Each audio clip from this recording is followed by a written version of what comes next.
Hey, what's going on, everybody? It's your host, Jordan Johnson, with another episode of Hack of All Trades. What's going on, you hacks? What up, you hacks? Oh my god, he's wearing an American flag on his hat. He must be some sort of commie. If you're watching the video here, you might notice I'm wearing a hat today. I don't normally wear hats, at least on stream, at least inside. Like what? Um, but this hat came in the mail today. Now, I know some of you might be thinking, why would you order a flag with the a hat with the American flag on it? Well, I don't think you'd be saying that if you had that accent. But really, this is a hat that from a company called 13 Stripes. They're a pretty cool company. They are veteran owned and operated.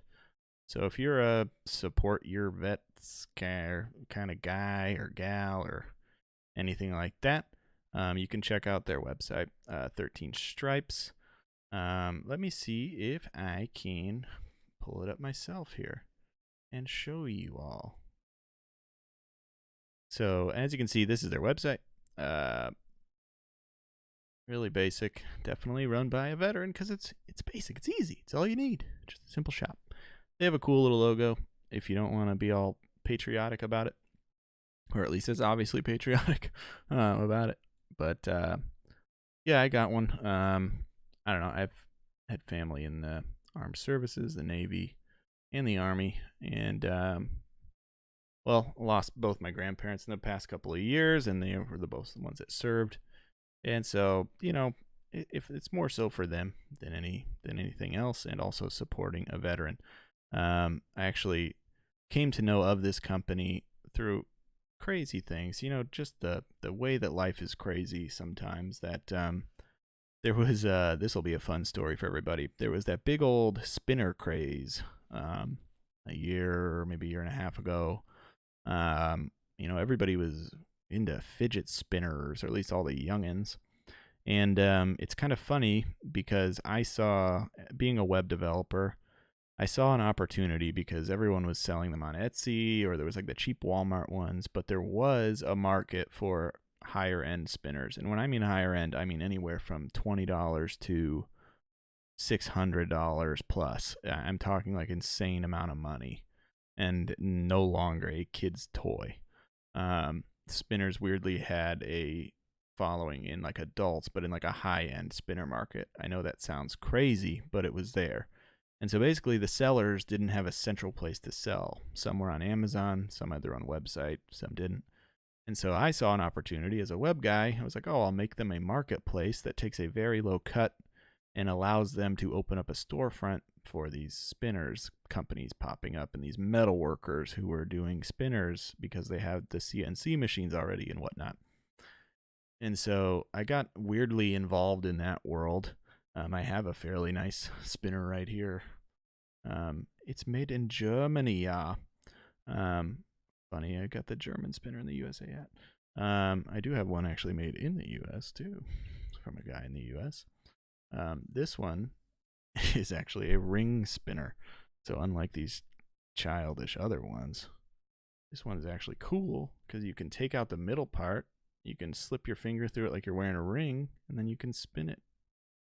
Whoa, right? Pretty cool. If you're just sitting around and you're at your desk and you just need something to fidget with. I pick at my beard a lot, as you can probably see. I've got patches under there. It's because I pick at my beard. And so it's funny, these spinners actually kind of help that, or at least did. I don't really grab these all the time like I used to. I used to grab them whenever I wanted to, just fidget with my hands. I would grab one to kind of not be picking at my beard. So yeah, I got weirdly involved in that world of spinners, high-end spinner market, because I made that website, and so I got to know a lot of like metal workers, like welder types, construction guys, these very like I don't know, alpha male, traditional male type guys who work these, very laborious jobs. Working with metal and whatnot. And that's actually how I came out through those guys, came to know 13 Stripes, who makes this. And it's a veteran owned company. So, I mean, it's a win win win. I really don't care how you feel about the country or whatnot right now. I'm not gonna get into all of that stuff. Pardon my almost French, but come on, it's America. I support America. I'm not talking about anything else other than being, supportive of the country you live in. Um, yeah, I don't know. I'll watch like Bravo and stupid stuff all the time with my fiance, and you see how insanely hard people try, whether it's like 90 Day Fiance or whatever, how insanely bad people want to come to the United States. Sure, we have our problems. People say all sorts of crazy stuff. Oh, we're a bunch of racists or whatever. Well, whether or not, however much you, whatever, believe in all that, it's like people are willing to get over it because of the opportunity that you can have here. People who might think that America's this crazy place for immigrants, or we hate them or whatnot, which is not, I don't know, but I don't know. It's just it's that weird thing of like people are willing to put everything on the line to be here. So to like not support your country in some sense is kind of crazy. It's like America is the greatest place in my mind in the world to live. Some people might argue Europe with the current state of affairs or whatnot. I don't care. I'm just saying in general. That we're doing some things right.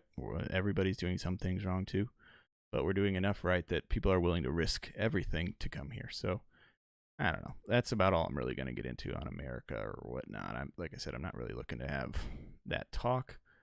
I just don't think it's that crazy to have a hat with a flag on it. But in these political climate times, I feel like I'd get like punched in the face for wearing this or something stupid. It's like, this isn't about your anger about the country, people. This is about me just saying, yeah, I got family who served. I believe in the original mission, the mission statement. I don't know.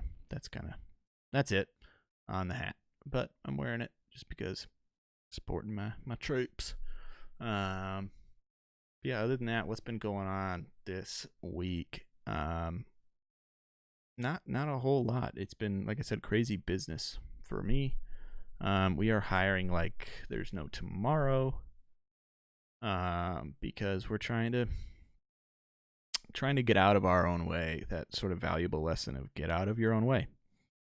For so long, Michael and I have been so used to wearing every hat in our business and running it from every angle that it scares us to think about letting go. It scares us to think about someone else running every account, someone else handling the live chats on our website, someone else handling everything else that we aren't very good at, but we are just scared to let go of control. And so this week's been a lot of just overcoming that and realizing that the standard thing about your fears is that when you face them, you learn something, and most of the time your fears are not scary anymore after you face them. And that's kind of been the case. It's been really great to get people in place. It's been phenomenal to finally get some of this stuff off our plate so we can focus on bigger things. So that's kind of what's been going on lately with me, is really trying to get my work life sort of right. Like running a business it's not that I've done it forever, but we've done it long enough now where Michael and I should not be the reason the business keeps operating or the doors stay open. Like if Mike and I got hit by a bus walking to get lunch together, the service would shut down because our employees don't know who else to report to. How long would they keep working without me running the pay every week?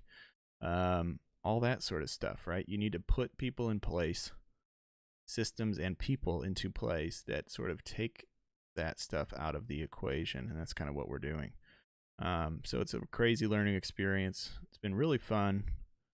It's awesome too. We provide opportunities, work opportunities for people.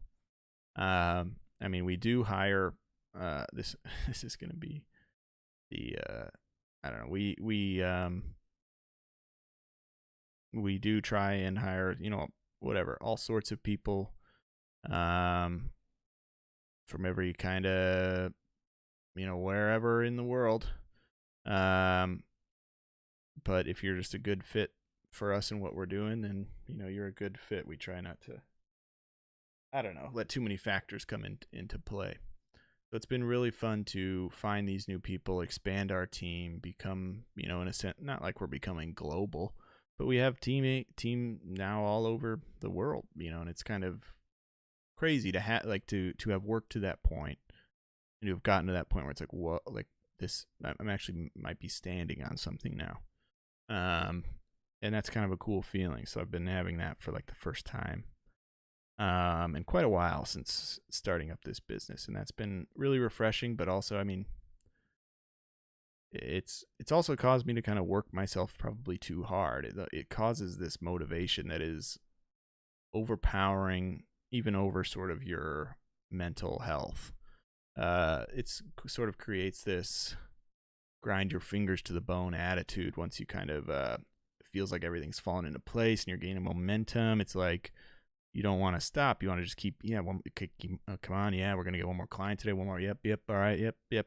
And you kind of just put your head down, and before you know it, you worked a 16-hour day, and then tomorrow you wake up and you do it again, and before you know it, that sort of lack of control of that feeling can eat you alive in a sense, cause burnout, whatever. So my little piece of advice is even when you get in those crazy swings, keep that work-life balance. I don't care if you work a 16-hour day, just don't compound it over and over again and make yourself hate your job. Like it's nothing that crazy. It's nothing it's moderation. It's like I'm saying the most boring advice ever, the most like heard it 100 times, million times. But it's the truth. It's everything in moderation is a very valuable lesson that you should always keep in mind. Work, even if it's for yourself, even if it's for your next dollar. Who knows? Let's say you work a 16-hour day, right? And because of that extra, let's say 2 hours of the 16, 14 to 16, you earned, 100 extra bucks for your business. However, once you do that, you do not know, you cannot really compare. Maybe you could run your own tests and prove me wrong, but you do not know that if you would have instead just stopped at 14 hours, start again tomorrow feeling fresh instead of killing yourself in one day, you do not know if you would have made that $100 back up in the 2 hours tomorrow, or maybe done 4 times as much, just being fresh at work the next day. So it's hard to justify it with like, well, I got one more sale, so aren't you glad I worked a little extra hard? Like, cool about the sale, but like, you're a mess today, man. Like, wake up. It's like you're not going to get any sales today because of how much you ruined yourself for one. It's kind of the point I'm making is, keep that balance. Keep yourself healthy. You're happy, you're healthy, you're going to do good things for your employer, for yourself, whatever. You're going to be productive for yourself, for your job, for whatever, if you're happy and healthy. That's about it. That's about all this dose of hack you can handle for the day, I bet. No, I'm just kidding. I just don't have too much to talk about. Like I said, it's some of these are going to be a little bit quicker when I'm just overwhelmed and busy like crazy. But I appreciate you if you listened, or if you have been listening. It's been fun to do these, challenging, fun. I remember I got up this morning and I was like, oh my gosh, I just want to take one day off from doing these. And now it came around to me doing it. I'm enjoying myself, having a great time. Don't know why I was thinking about like not doing one today. I got to do it every day. You're gonna see me, the hack of all trades. I'm your host, Jordan Johnson. I appreciate you tuning in, everybody. Take care.